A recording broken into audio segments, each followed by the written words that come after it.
Punong-puno guys. Di na makahinga. Saluyot yan nilagay natin para masustansya.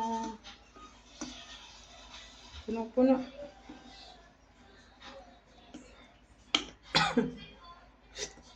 Yummy.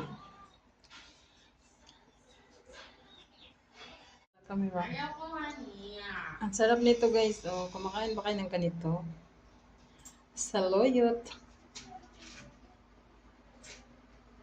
Pang ano to guys, pampakinis ng balat at saka pang talino. Totoo ba yun?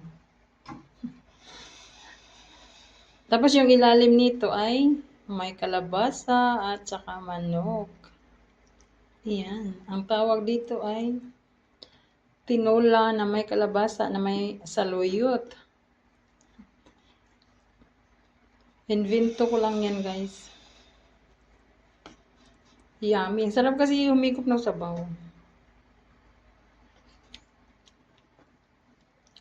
Wala namang malunggay kaya saluyot na lang. Dito ako sa rice cooker nagluto guys ng sabaw kasi wala pa kaming gasol.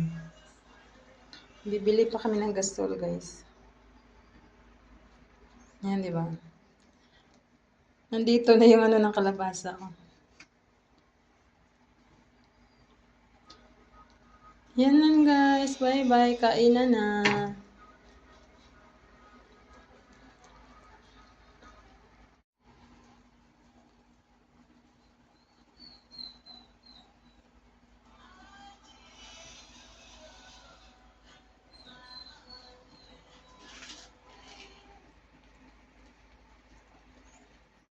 Sustansya. Pang matalino daw yung mata. Nakakatalino.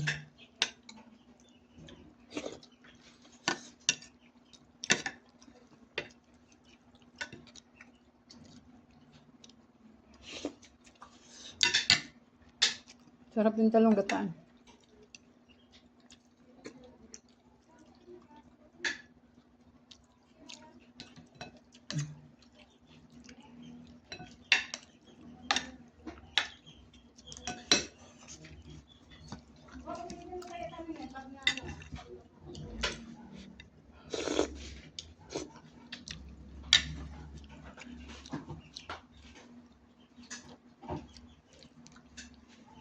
Alam niya na laging tumutulo yung tubig.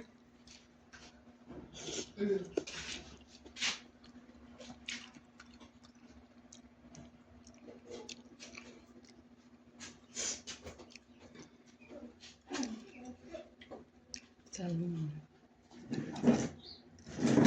Salmon yan guys.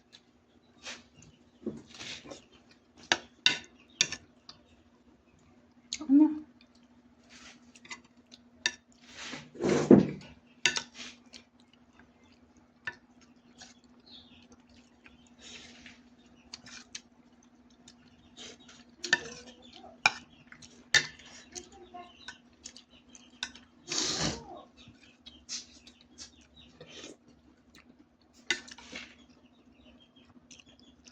Sipsipin mo yun. Mahilig ka mag-sipsip nito.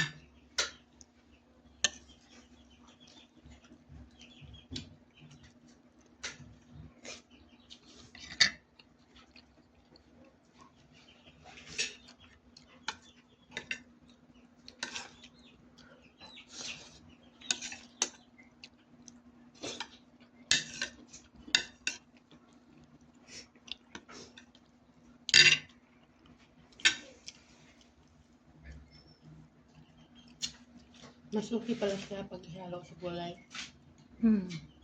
Sipsipin mo. Hindi mo nalalasahan masyado. Iba na lasa nito. Ganyan talaga kaya hindi kumakain si atin yan. Hindi na kasi ito ano. Iba yung fresh na salmon eh. Hindi man ganito lasa. Madali daw ito masira. Dapat pag may tira, hindi na pinatagal. Diba?